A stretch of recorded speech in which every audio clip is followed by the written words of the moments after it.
Hey everybody, Norm here. Before we start this week's episode of Still Untitled, I want to thank this week's sponsor.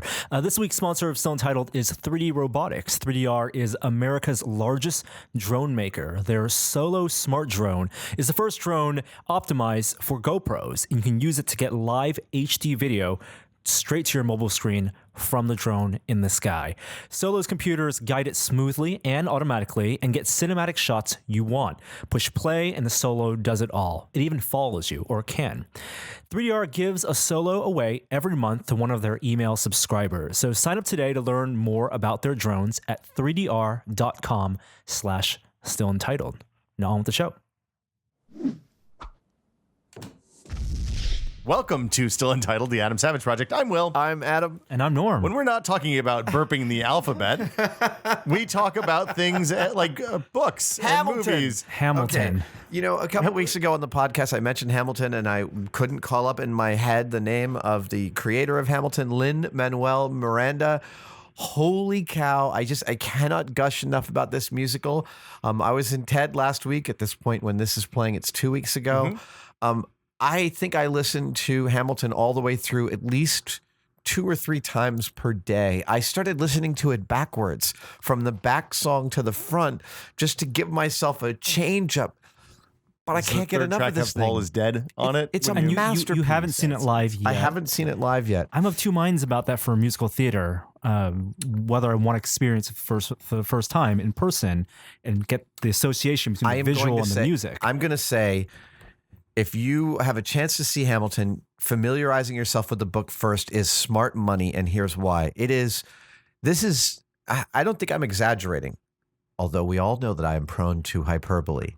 No. This is Shakespeare level writing in terms of its density, its complexity, the beautiful external, internal rhymes that he's doing. He gives different kinds of rhyming ability to different characters. He then changes that ability over the course of the character's arc, and it's different. The two Schuyler sisters have different ways of speaking.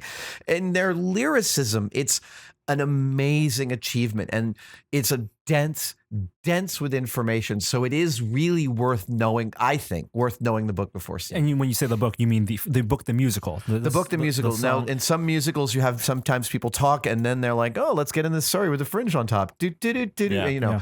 In this, the entire thing is sung from start to finish. So when you download the soundtrack on iTunes, which I highly recommend that you do, you are listening to the entirety of the musical. That's great. So that's one of the problems I have with not watching the music before, because you miss the narrative. Yeah. If they put in between. Yeah. Absolutely. Cool. If you did Wicked, you'd miss a lot about the development between Elphaba and Glinda. I love Wicked.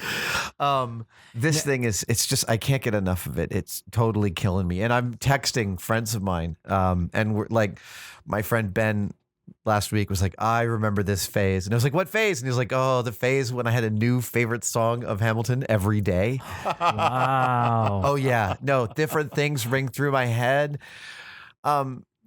Maybe the most, I don't want to spend a lot more time on it, but maybe the most important thing is when you read histories of the founding fathers, there's 2 things that are really surprising. One was how much they all hated each other.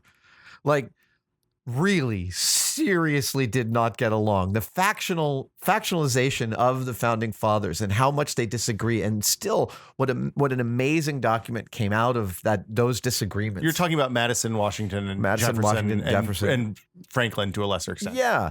But then the mental giants that they were. I mean, seriously, I remember this is one of the first things I remember my dad telling me about American history. Is the thing you have to understand is the founding fathers were all of them geniuses. Like, we're not even qualifying that. Like, it's astounding. And this really sort of shows that. And Miranda read the book, Hamilton, Chernoff's biography of Hamilton in 2009.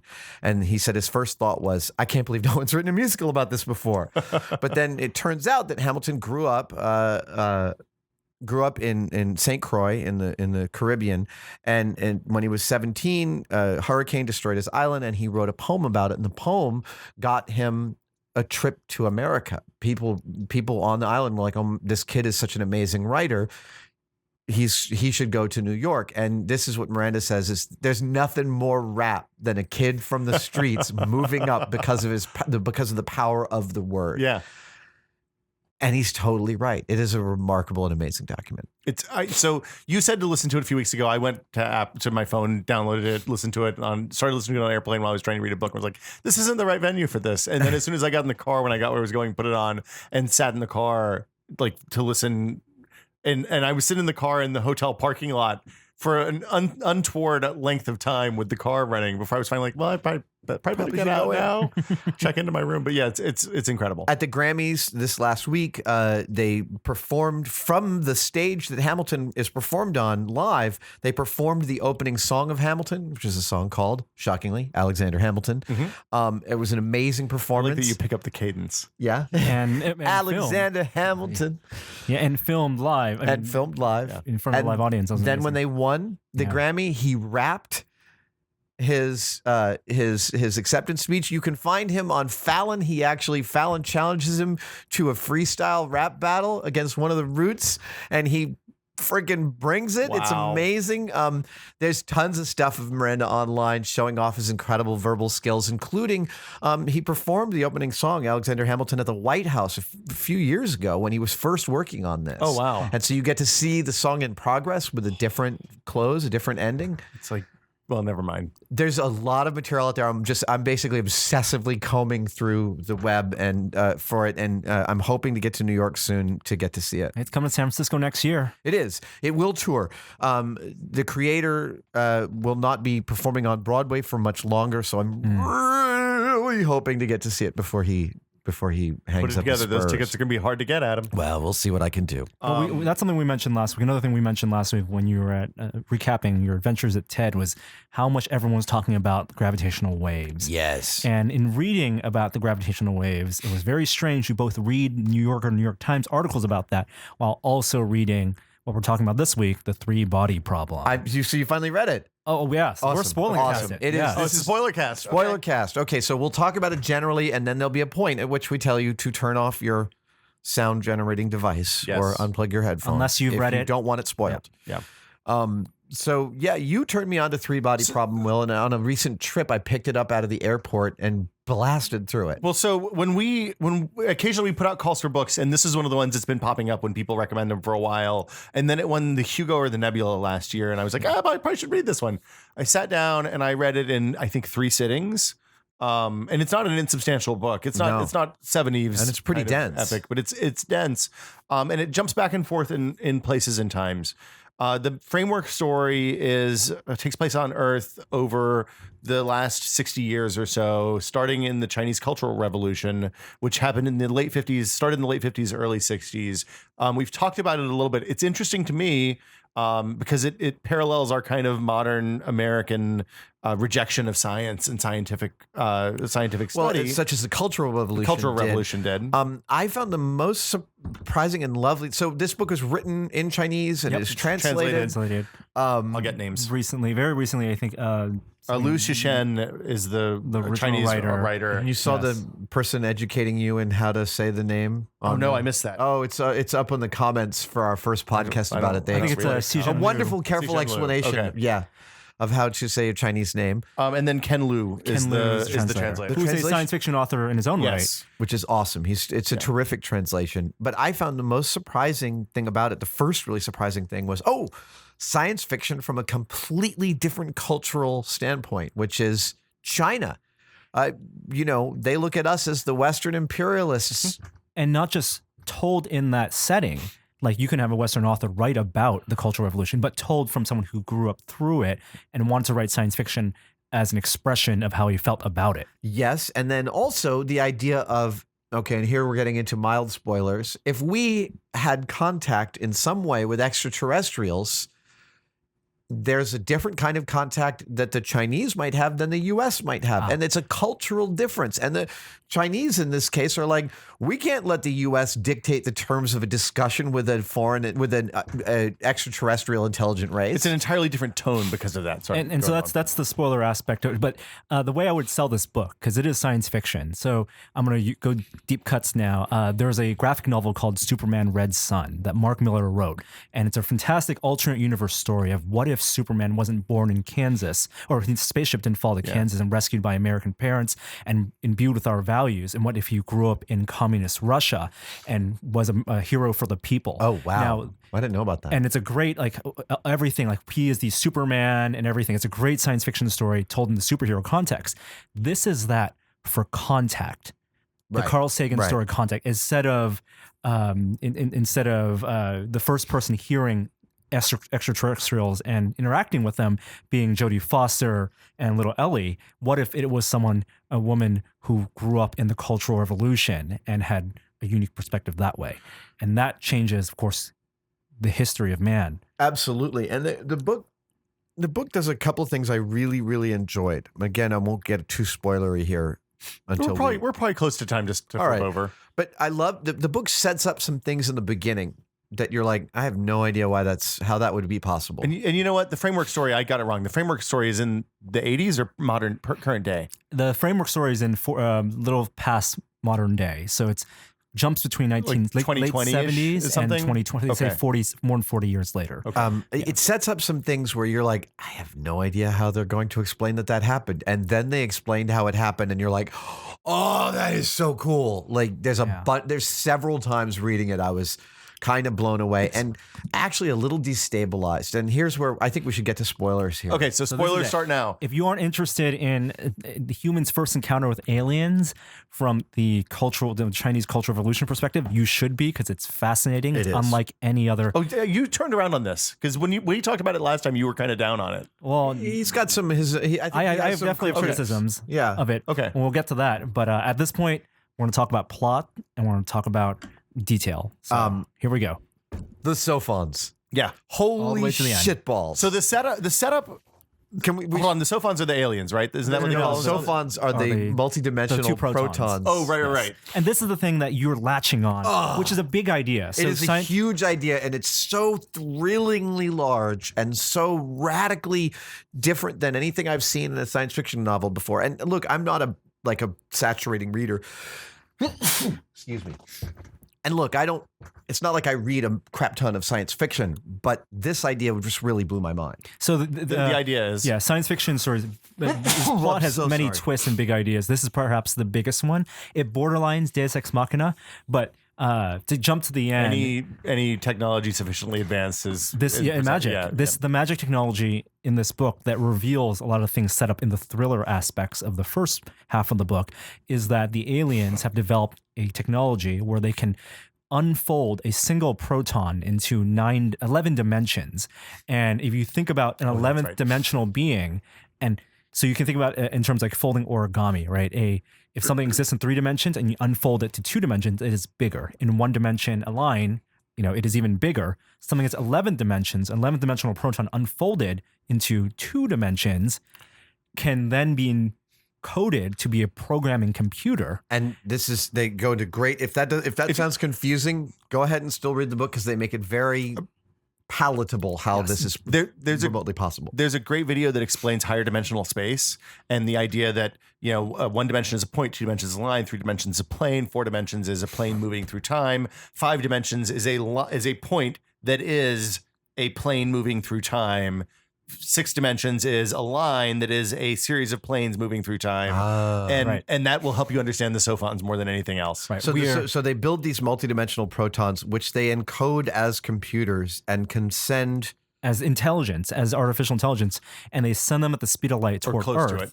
And 2 of these protons, these Sophons, these computational protons, wreak havoc and destabilize our understanding of science, which is this is where start to break basic physics on Earth. intentionally so to stunt our growth of science. And to be clear, the way they break it is they start making sure that any result we get from testing the laws of physics gives different and Beyond a certain point. different answers. Yeah. Which goes back to the gravitational waves.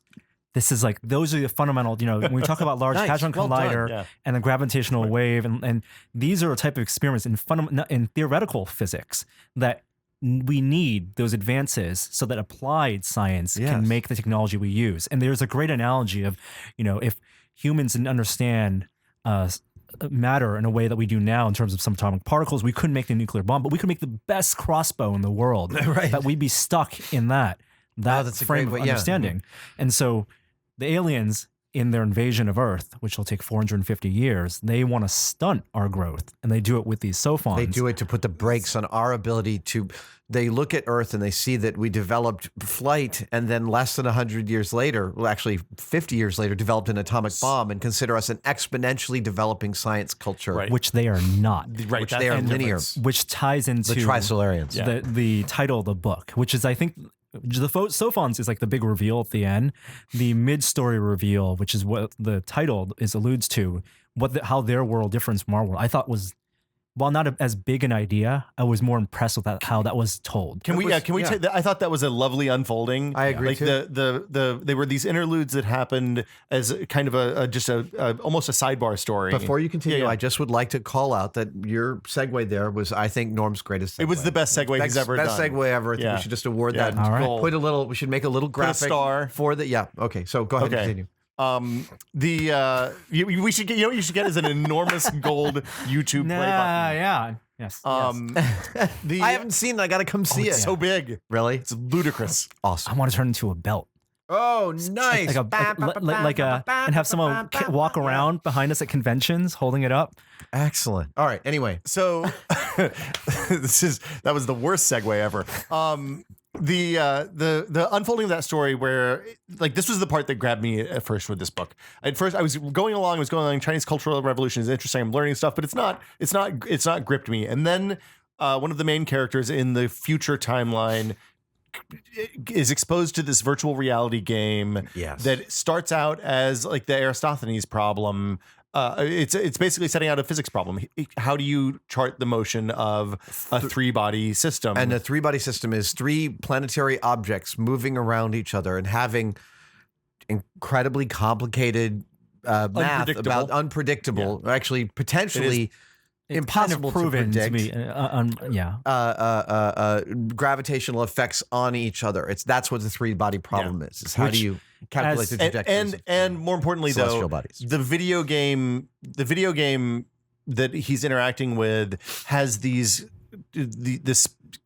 people that The The Trisolarians. Trisolarians. He doesn't know they're Trisolarians at the time, Right. but you don't understand. They have this insane life cycle that involves basically getting alternately frozen and torched and going into a kind of hibernation and protecting Hibernation themselves. where they release all the fluid from their body and Exactly. dry out, and then So I think in terms of taking a step back and how to structure the book starts off with a retelling of the Cultural Revolution from a very small perspective. This woman who grows up, she's A child. Her father is killed, and then it jumps back to her It's later. lynched, just to be clear. Yeah. Yeah. And it does jump forward 40 years and becomes a thriller, basically, because this man, you can envision it as a scientist whose crazy things are happening around him. He's seeing numbers in his vision, but and he's kind of destabilizing. it's very destabilizing, and he has this great, and scientists are murdering, and they're committing suicide. He has this very unsettling conversation with the husband or boyfriend of one of the scientists, where he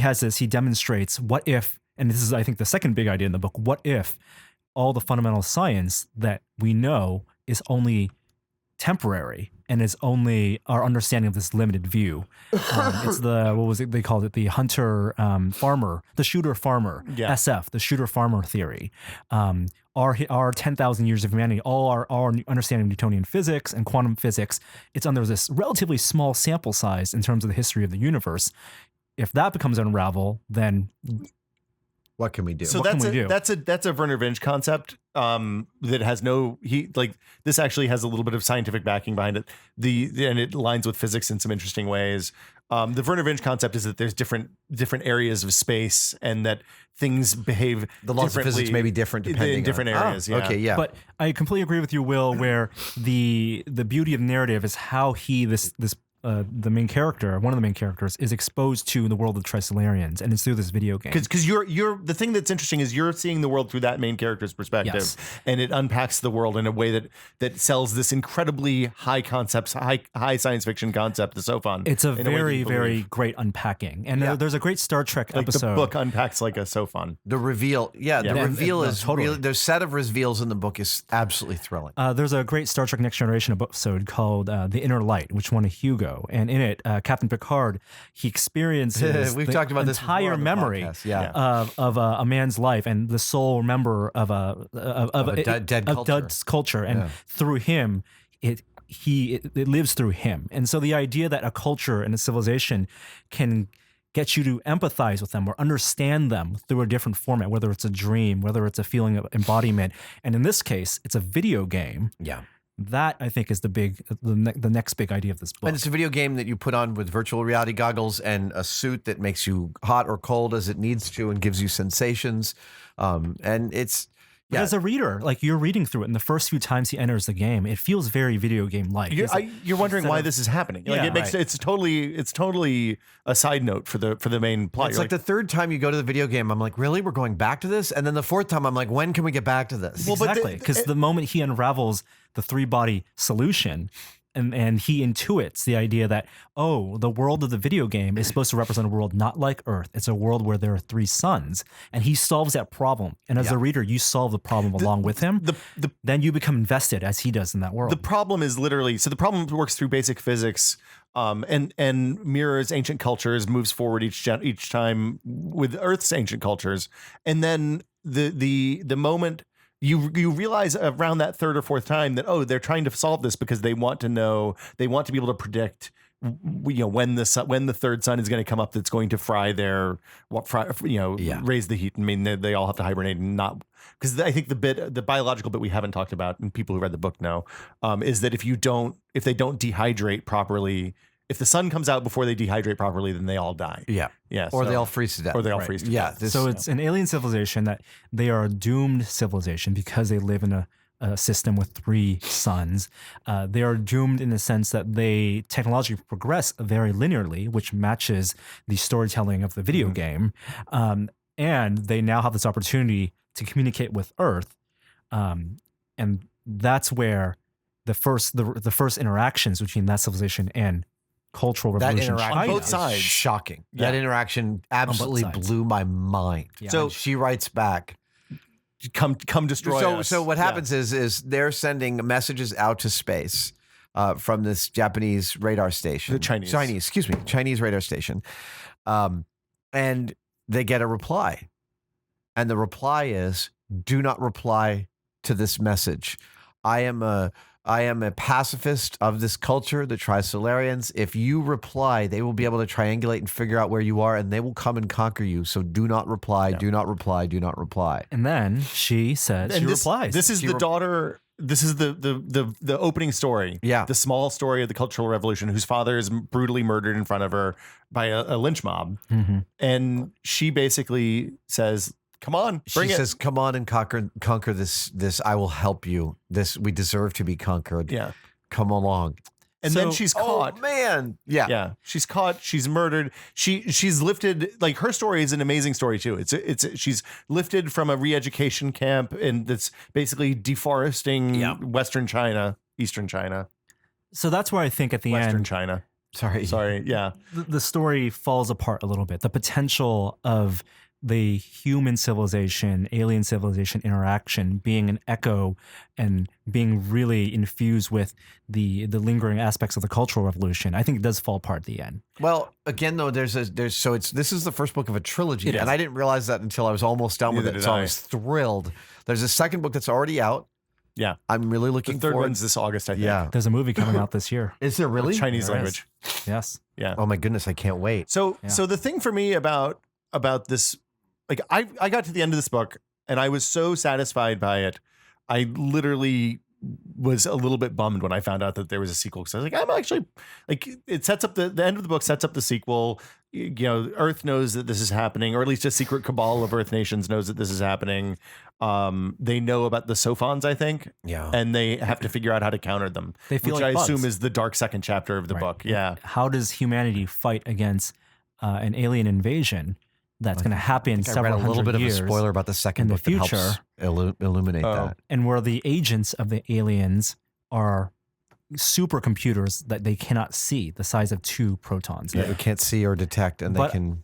And maybe I don't know. I'm going to read the book. I think. I mean, I'll read it, but I would have been dubious. I would have been totally happy if it all wrapped up nicely and it didn't need to wrap. It didn't wrap up nicely because no. And I'm happy that it didn't, because the message at the end that the police chief and the Professor Wang they talk about is that, you know, they may feel like bugs, but guess what? The bugs survive, and so it is a story of survival and human endurance. I loved that take on it. But that seems like such the normal aliens versus humans trope. Oh, really? Yeah, I mean that's basically V or Alien Independence Day or A little bit, yeah. If you put enough bugs up against a lion, eventually the lion goes down. I guess you're right. I don't know. For some reason, it felt novel the way they were revealing it. It was presented well. It goes back because the second to last moment of the book is the death of the woman. She goes back to the mountain where she worked as the radar operator. Where she killed her husband. Where she killed her husband and her boss, and where she betrayed the human race essentially. And they say in the beginning of the book, her last thoughts, which is this is the part that actually ties back to the Cultural Revolution, is that the people in the Cultural Revolution, all the students who rose up against the privileged and the intellectuals, which we're seeing echoed now 50 years later in America a little bit, at a much less violent scale. Right. Her dying thought is, who will judge humanity? Humanity can't judge itself, because she's seen both sides of the Cultural Revolution, her father dying and also the uprising. And it really takes a third party, relatively impartial third party, which is the aliens. And so she embraces that. That's her motive, right? Is to embrace the judgment of a third party. I thought there was a wonderful moment when she actually is murdering her boss and her husband. And a wonderful moment. But I mean, it's I know what you mean. It happened shortly after she betrayed the entire human race. The betraying the human race was not a particularly impactful moment for me. The moment when she makes the decision to kill her husband because she has to kill her boss was incredibly moving to me. And I don't know. I thought it was a lovely translation of what I assume is a really good book. I didn't read the original. And I want to go back again to the Sophons and the presentation and the explanation of the Sophons, which I think is a chapter in itself. If you have no interest in reading the book, but you want to get what Adam is getting at in terms of how impressive that explanation is, just read that one chapter where the Trisolarians, it's explained how the Trisolarians develop the computer, beautiful. The proton computer chapter. Because they do it through trial and error. It's failure and failure. And the failures are fascinating. The failure is explained to you. Yeah. The failures are way more interesting than the success, as is frequently the case. So I thoroughly enjoyed it. I'm going to read the next one, even though I wish that it wasn't necessary.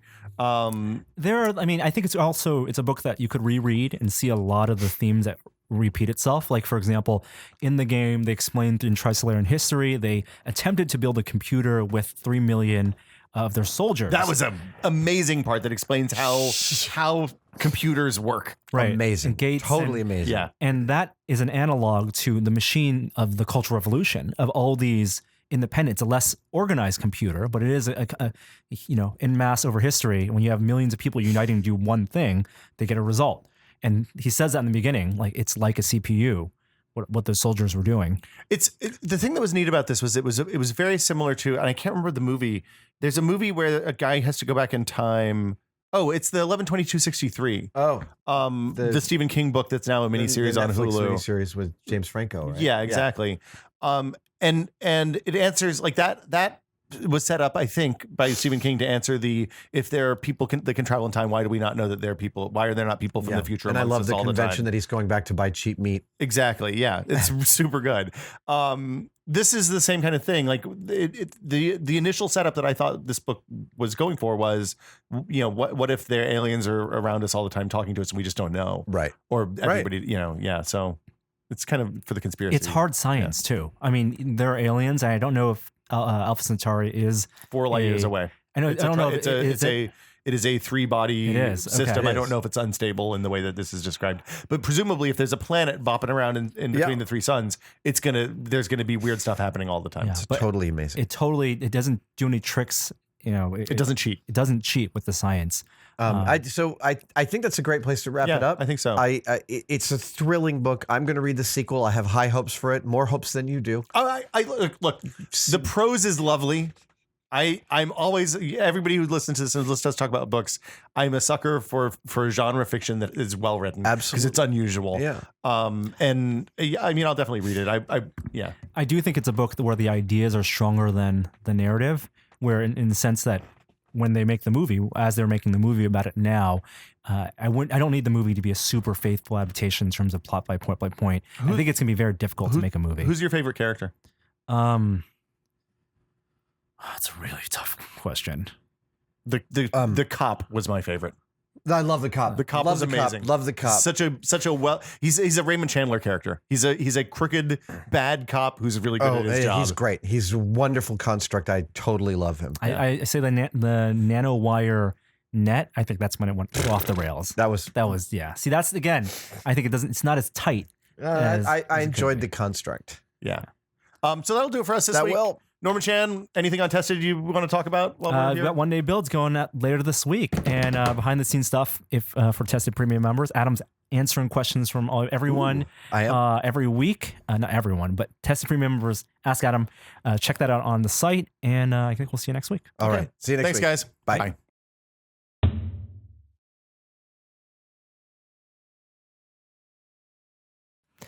And I also want to thank another sponsor for this week's episode and Still Untitled, and that's Casper Mattresses. Thanks again to Casper Mattresses.